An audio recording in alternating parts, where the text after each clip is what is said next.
Good morning, class. A very good morning. Today we will be beginning with a new topic. In the previous classes we have ended with motion and time and heat. But heat is a form of energy which is always present. Let me ask, before telling you the name of the chapter, let me ask you one question. Can you tell me, student, what is the most convenient source of energy in today's modern era? Any guesses?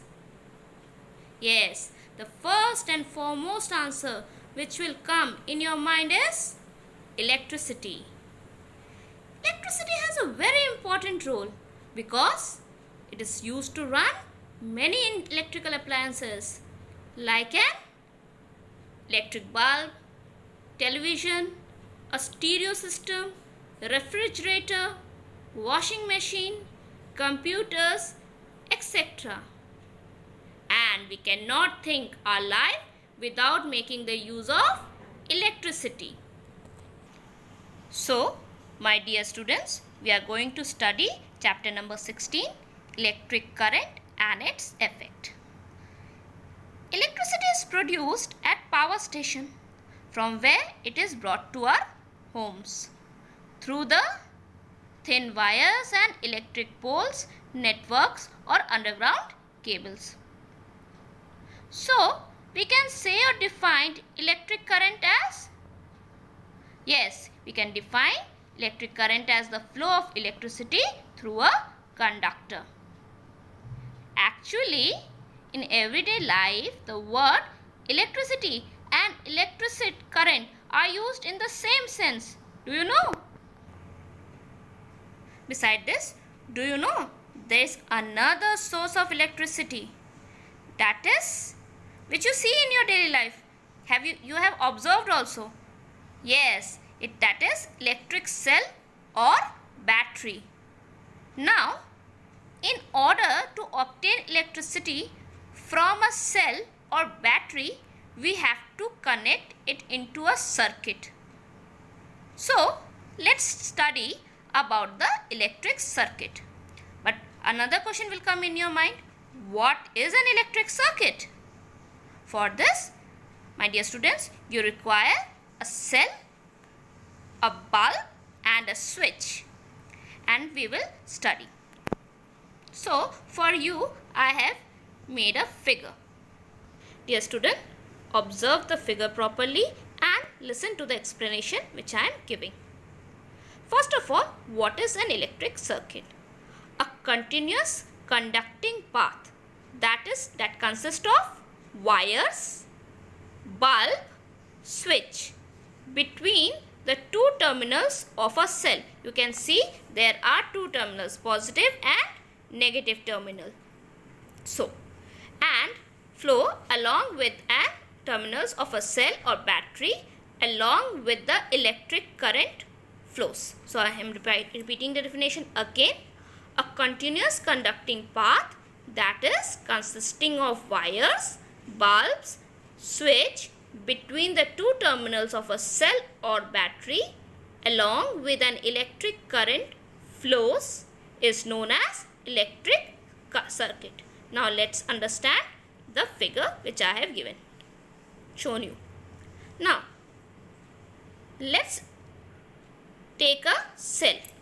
Here I have taken a cell which is having a positive terminal, that is a terminal and a negative terminal. Now we connect the positive terminal of the cell to one end of the switch with a piece of copper wire and the other end of the switch to one of the end of the bulb holder.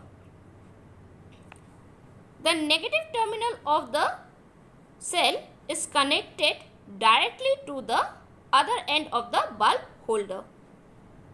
So, this kind of setup is called electric circuit. Let us understand the flow of electric current with the help of circuit diagram. You will ask now, ma'am, what's a circuit diagram? So, A circuit diagram tells us how the various components in an electric circuit have been connected.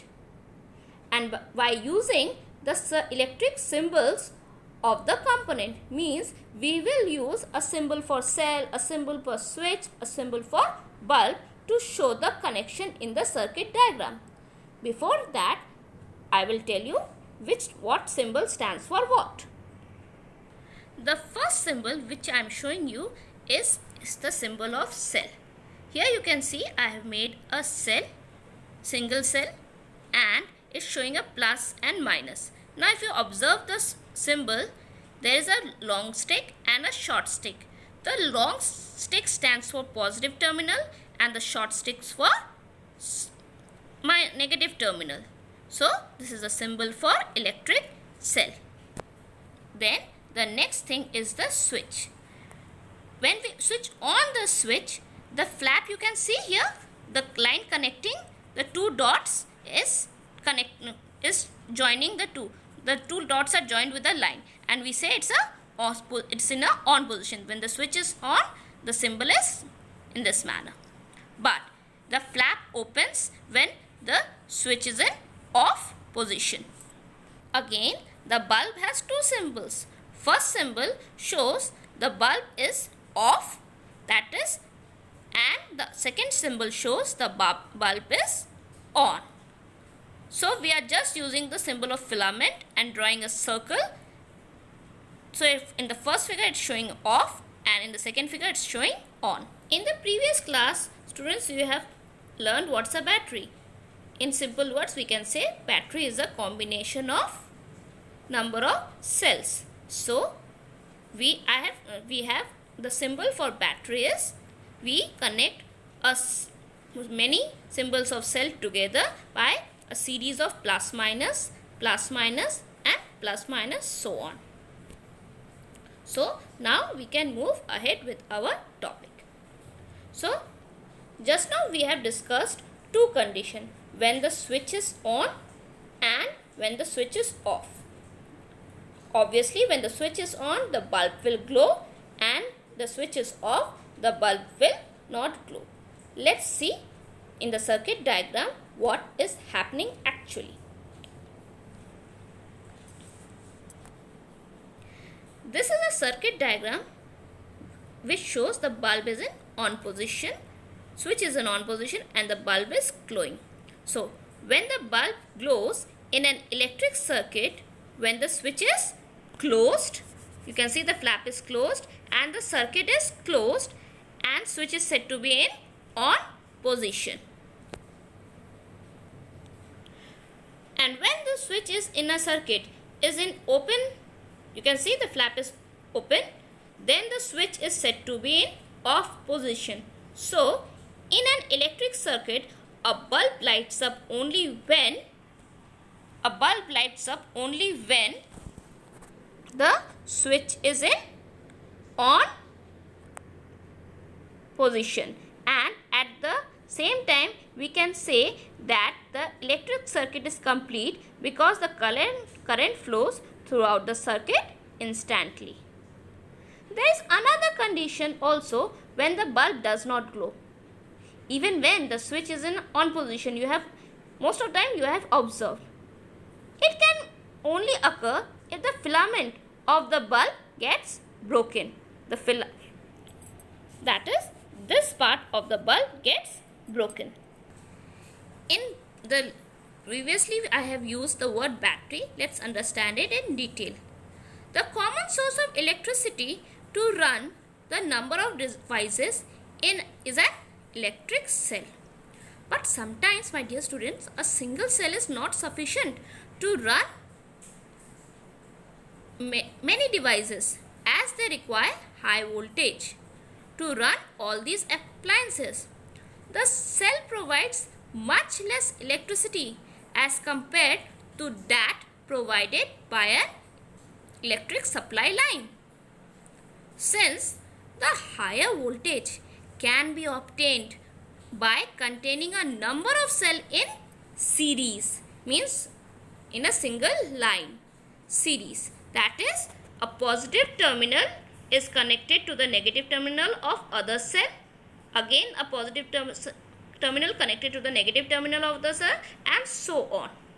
So, we can define a battery as a group of cells joined together in series.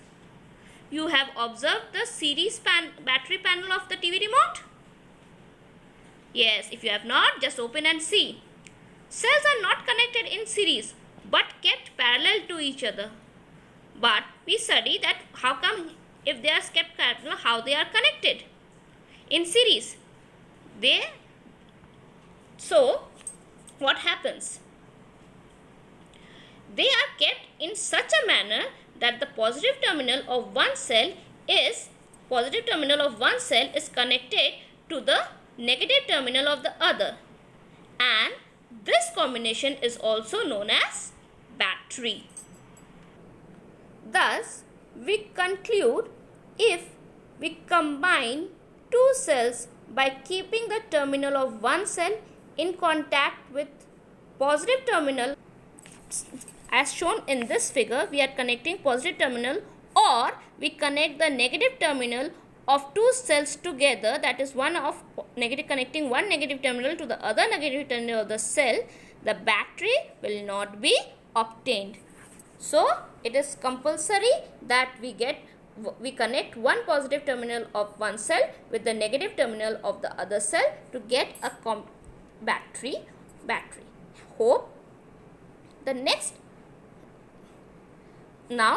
time when you will observe this, when you will connect use the cells, you will observe these things. I hope.